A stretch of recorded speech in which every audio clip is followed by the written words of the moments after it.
Hello everyone, this is Nick. And this is a less hairy Justin. I'm hairy, by the way. It's all good. We have a new article for the X-Wing stuff. In fact, we have a lot of... many. A lot of news. So Justin's here to help me out in the next couple of videos. Just before we dive into this, quick apology. I did say the next video would be on the Marvel stuff. It's coming. Don't worry. Just didn't expect to get all these articles this morning. As soon as we have an article for the Marvel stuff... Well, we have one for the LCG, but not the minis game. So we'll talk about what comes out of Gen Con and all that kind of stuff. We have a lot to talk about when it comes to that Marvel content. For the time being, let's talk about Wave 6 of X-Wing, because we got some cool stuff here. Yeah, we got some new ships and some reprints and, a lot of old ships as well.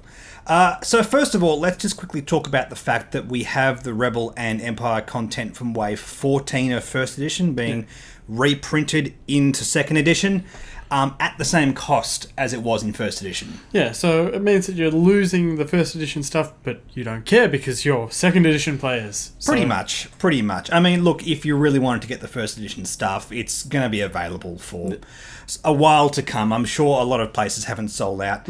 And more to the point, I know some people will look at this and think, oh, we're being ripped off because they're basically just cutting away half the content and selling it at the same price.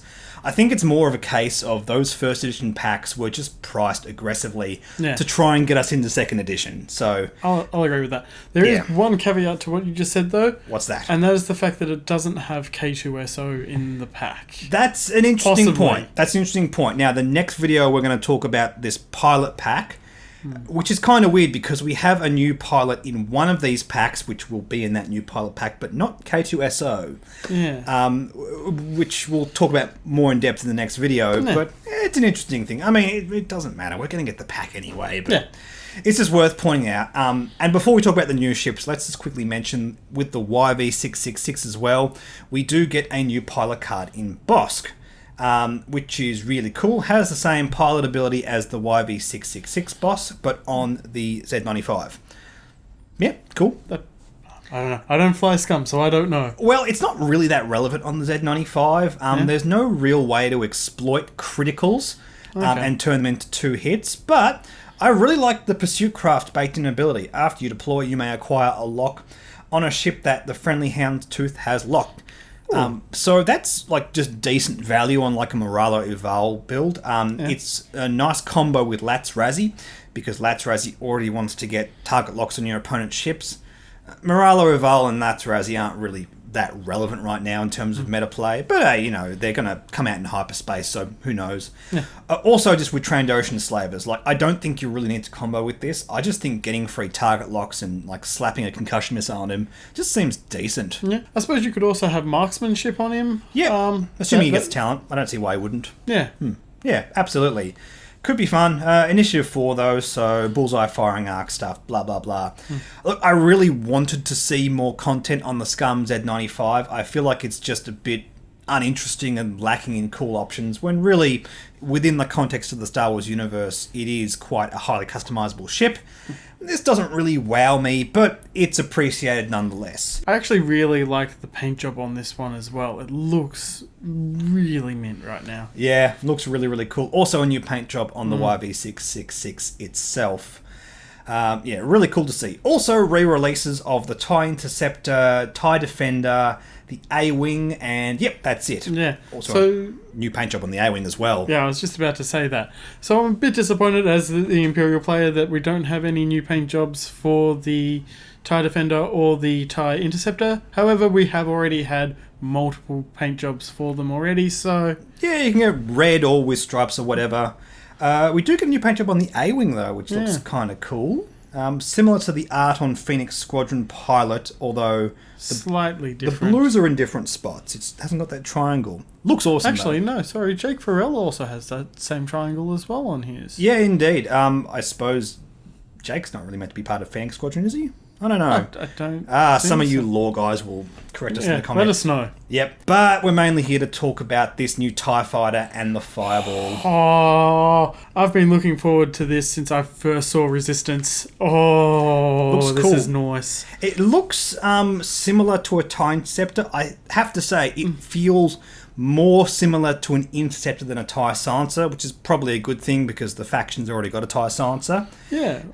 Also, it's got a new baked-in ability as opposed to the auto thrusters. Yes, indeed. So auto thrusters gives you a bonus boost or barrel roll, like a linked boost or barrel roll in the back of any action. This has fine-tuned thrusters. After you fully execute a maneuver, if you're not depleted or strained, you may gain 1 depletion or strain token to perform a target lock or barrel roll action. We don't know what depleted means yet. It's another token. It's another red token added into the game. It's this little attack thing right here. It sounds like it's going to remove red dice. Yeah, I was just about to say that. That's maybe what it could do. It literally could just be a strain token for red dice instead of green dice. Yeah, I like that idea. Yeah, I mean, look, at the end of the day, yeah, it's another token. It's more to the point, it's another rule set that we have to remember, which I'm not a fan of. Honestly, I felt like when we got strain, it was like, okay, this is getting a bit much, and now it's like, okay, FFG, stop. Yeah. Stop. We're good now. We don't need more tokens. Well, I actually had to talk to you before we even started this video. I had to remember what strain actually did. Strain's problematic because it's so close to being a tractor token. Yeah. It has the same effect, but you get rid of it in different ways. I'm not a fan of the fact that we have yet another one of these tokens. And however, like we just said, if it does basically mirror the way strain works, that makes both of them a bit easier to remember, so I will concede that point at least. But yeah, big time, FFG, slow down, we don't need more tokens, we just use the ones we have in more creative ways. I think that's how we all feel right now. So on this spread here, we have 4 different pilots. We have Major Von Reg. I love that name, it's so Machiavellian. Yeah, he needs a drawn-on mustache on his pilot helmet or something like that. That's it. Here, we only ever see him in the pilot helmet in Resistance. Yeah. And we're not going to see him for any more episodes. Spoilers. Spoiler alert, sorry. Yes, his ability at Initiative 6, during the system phase, you may choose 1 enemy ship in your bullseye firing arc. That ship gains 1 depletion or strain token of your choice. That seems like a really cool thing. Yeah. Assuming depletion works in the way that we've spoken about. It means you can give your opponent ship a slight nerf to their offense or defense. It's versatile. Yeah. It's Initiative 6. I think that's going to make maybe some Initiative 6, maybe 3 Initiative 6 First Order pilots. Yeah. Being flown across. I reckon he's going to be around the same price as maybe Quick Draw, thereabouts. I think it's going to be a little bit less than Quick Draw. It's a bit less tanky. But, you know, it's an Interceptor, 3 green dice, evades. Yeah, well, doesn't have the same economy as the Interceptor, though. It doesn't gain the extra focus tokens. No. The repositioning is almost just as good. There's a bit more power on offense, but I think survivability is probably something we should be costing more, if I had to guess. I think he's going to be a little bit more expensive than Sunterfell because his stat line's better. But he's not going to be quite as survivable long term as Sunterfell. That's just what I'm guessing right now. A few more points over Sunterfell is what I'm going to guess with him. A couple more named pilots. We have a Ho and a something, Initiative 5 and 4 respectively. The one that starts with E, while you perform an attack, something damage ship friendly but range 0 to 1, defenders cannot spend focus or. So it's some kind of negative effect on your opponent's ship. Again, it's an offensive ability. It sounds a bit like Colonel Jax, actually. Yeah, maybe it can't do focus or evades, maybe? There's something to do with the range 0 to 1 bubble. Yeah. Would make a lot of sense. The ship looks like Colonel Jax's ships because it's all red. Also, the one that starts with H at Initiative 5. At the start of the engagement phase, you must transfer one of your, and I'm going to guess that's going to say depletion or strain tokens to a friendly ship. Yeah, we do also have a weapons disabled lock as well. That's a good point. Yes, that is on the spread. So that... I mean... I don't know where that goes. Yeah, we'd assume it... I think it must be one of these upgrade cards. It doesn't seem to work with either of those unrevealed pilots. Just looking at these upgrade cards, we have revealed Snapshot, which is fantastic. It's similar to the first edition version of Snapshot, except it only works at range 2. Which is better and worse, situationally. It's easier to use. It was something that was really handy on A-Wings in first edition because you could basically zone and bump and just force snapshots and crack shot, like snap and crack A-Wings, that kind of stuff. I reckon that's going to happen again sometime soon. I think it actually works better in that regards, which is kind of cool. It's just a one-off attack. After your enemy ship flies into range 2 of this ship, you can just take a 2 dice attack at them. Can't modify dice or anything. But it's more attacks, and more attacks is a very good thing in X-Wing. And it is a bonus attack. It's not removing your regular attack as well. I don't think it's going to be cheap. I think this kind of effect is a lot better than it used to be, especially at range 2. I think at least 4 or 5 points. Well, it was 2 in first edition, which is the equivalent of 4 now. Yeah. I would actually say 6 or 7. Okay. I just think it is that good. I think it's dangerous to have this on like a spam platform like the A-Wing, and they're going to try and control that as best they can. It has a weird effect because it sort of works really well on low initiative pilots instead of high initiative. Because of the order of how they fly, you set up the low initiative pilot to catch the high initiative pilots. That's true. Not that always works perfectly, because high initiative pilots can set up for the next turn. It's complicated, but it's a really cool effect, and I'm glad to see it back in the game. Definitely. We have a couple of cards that we did not have revealed. I'm guessing one of these interacts with that weapons disabled token. Something Hadation, something power cells. Yeah, I think something navigation. Yeah, maybe could be. It looks like a first order person. Might be like an Imperial generic card as well. We'll find out. Yeah. Oh, actually, no. I should point out this does not appear on that list of cards in the upgrade pack, which means it's probably specific for this ship or a first order thing. Yeah. If it was generic, you'd expect it to appear in the generic card pack, which we'll talk about in the next video. What we do have revealed in this video, and I'll just bring it up here, is the Mag Pulse Warheads. Yeah, look at that artwork. That is good artwork. That's awesome, yeah. Over Jakku. Yeah, it is over Jakku. It's really cool. I don't think that's Finn and Poe. They didn't fire any missiles in episode 7.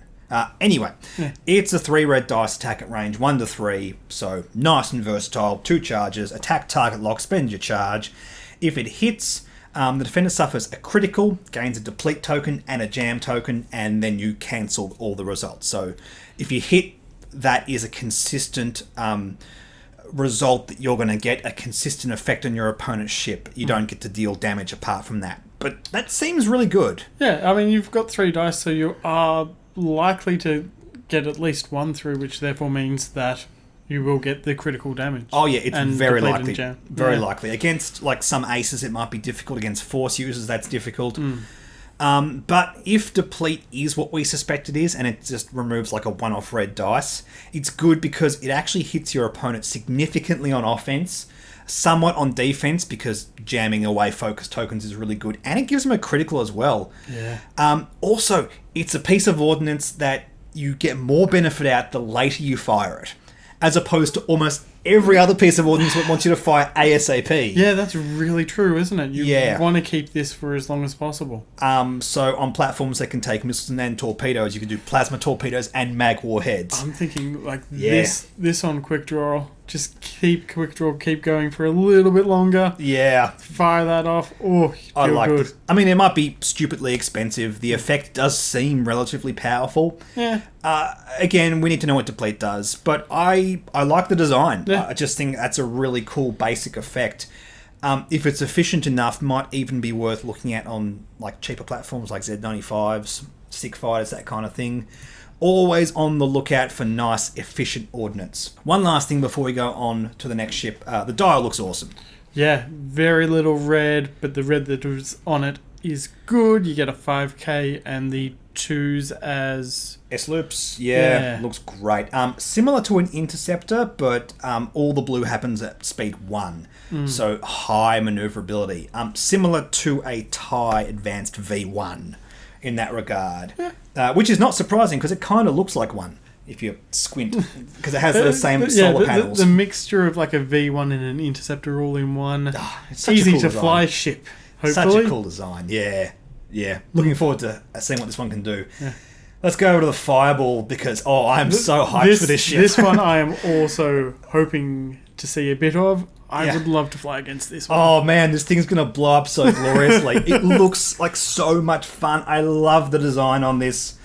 Great job, FFG. This looks like a lot of fun. So, based on what information we had at Gen Con, we knew Jared Yeager was going to be on the platform in Initiative 5. We now know that Kaz is also on at Initiative 4. We have Bucket at Initiative 1. And we also have a generic at Initiative 2. That seems a bit odd, doesn't it? That seems very odd.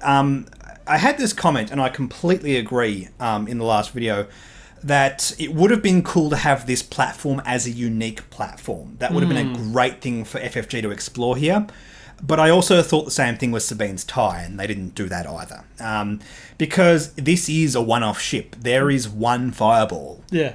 It's a hot rod mishmash of several other terrible ships just put together. It kind of feels like a mixture of like a Z95 and... Well, it's like the fuselage of an X-Wing with the wings of Z95s turned upside down with the rocket pods on top. It looks a lot like a Corsair in case you're into World War II ships with those swoop-down wings. It's such a cool design. Yeah. I love the ships in Resistance. It's one of the best parts of that show in my opinion. Can't wait for Season 2. Yeah. It's going to be good. Moving on to these pilots. Yes, we have a generic Initiative 2. Actually, before we go on to any more pilots, let's have a look at this baked-in ability. Explosion with wings. Something explodes. Setup. You gain a face-down damage card. After you perform a slam action, you may expose one damage card and remove one disarm token. It's always take damage so you can keep shooting. It's always damage unless you take was it R5? There's an astromech that gets rid of damage cards. I don't. Oh yeah. I don't know why you would, because you want to have damage cards to expose as an option. Be very careful with this, because this sounds... it sounds so much fun, but it sounds so stupid and dangerous.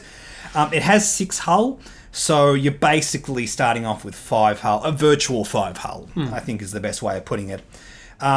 Focus, evade, barrel roll, and slam. I love that it's a small base ship with slam built into it.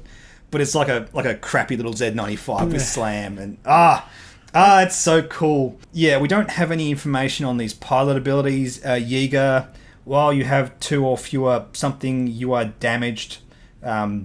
Something advanced maneuvers. Yeah, whatever. Okay, cool. It's going to have something to do with the way it flies. Makes sense. Yeager is an excellent pilot. Kaz, while your defender perform an attack, if the enemy ship is inside something number of damage cards, roll 1 additional thing. That's interesting. It maybe interacts with the amount of damage cards on your ship to improve your attack. That could be so dumb. If you have like more or less damage compared to your opponent, you can deal more or less damage maybe. Or maybe more damage cards than they have defense die. Yeah. Or remaining hull and shield value combined. There's so much that you can do with this. Yeah, Kaz is really good at blowing up the Fireball, in case you guys weren't aware. And Bucket, during the Engage 3 of your... It's really hard to make out what Bucket does. It doesn't matter. They'll all be revealed in due course. Just speaking of, Bucket, obviously, being a droid, has the Calculate token, which means that C-3PO... Very good point. Did not think of that. Yes, we have yet another ship, another cheap ship that can fit into that build. So now this and BB-8. And there's a couple of Resistance transport pods as well. Yeah. That C-3PO build. Whew, we will see. Don't have enough revealed yet. This one also comes with a copy of Snapshot and the Warheads as well. There's a Bucket. I'm assuming Astromech. That would make sense. Yeah, it did. I'm kind of disappointed that it's not going to have the other BB unit.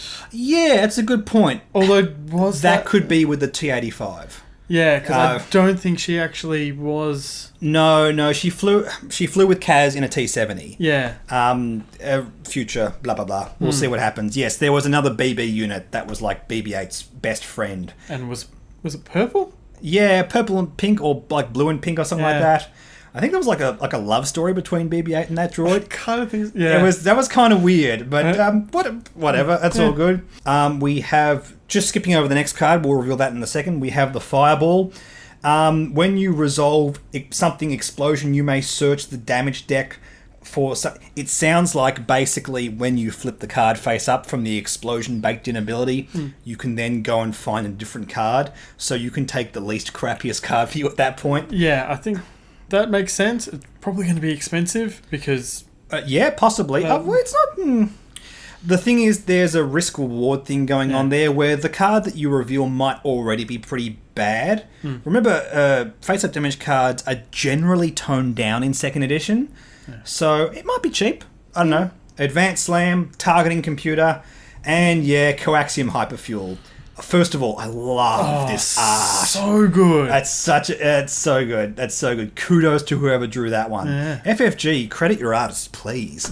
So this is an illicit upgrade that has to go on a ship with Slam, which currently is only the Fireball, unless we've missed something. Yeah, we can't seem to find anything right now. Please, in the comments, let us know if there is anything else. Yeah, Black One, K-Wings, Alpha Class Star Wings, none of them have illicits, so unless we've missed something.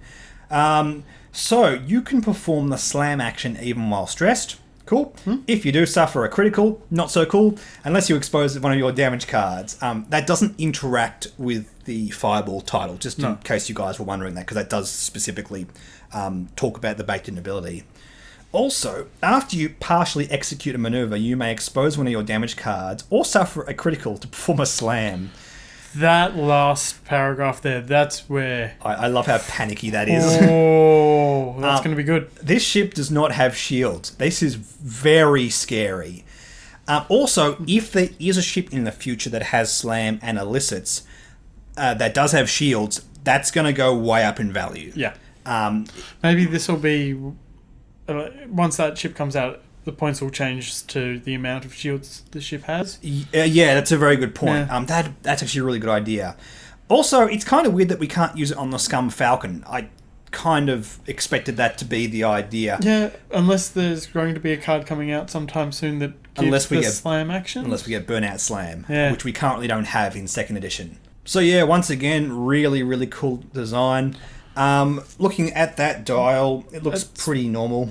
I reckon that's pretty good compared to like the K-Wing. I reckon it's better than Alpha Class Star Wing, maybe by a little, but there is a lot of red. Yeah. Considering it has Slam. Yeah, that's a very good point. You always have to sort of reconsider ships with Slam, especially because they're a way to take Slam actions when it's stressed as well. Yeah. With the Coaxium Hyperfuel. So that actually makes that dial very appealing. And even if you ignore the Slam, it does have all of the turns. That's something that always gets a big plus from me if it has all the turns. The 3 hards are red, but I don't think that really matters too much. No, it's got 1 and 2 speeds. None of them are blue, but this ship is not about removing stress. No. It's the Fireball. It goes down in a blaze of glory. This is going to explode so great. I love it. This looks really cool. Yeah. This looks really cool. I'm really excited to play with this ship. I can't wait to verse you if you fly this ship. And blow it up real good. It's kind of crazy thinking about this attacking Major Von Reg's TIE. Ooh. But that, that happens. Yeah. Sorry, spoilers. Watch Resistance. Basically. But yeah, really cool stuff coming out for Wave 6. We now have 2 full waves revealed, but no specific spoiler articles on the ship. So I would imagine very soon we'll get articles for Wave 5 and learn about that Nantex and others and the new Y-Wing and that kind of thing. Lots of cool things to come. In the meantime, we have some cards to have a look at, so that will be our next video. In the meantime, do not forget to like and subscribe. Like us on Facebook, follow us on Twitter and Reddit, and please consider supporting the Patreon as well, which is really good in terms of supporting the channel. Keeping that light on. Thank you so much to all of our existing patrons, as always, and we'll catch you in the next video. Bye.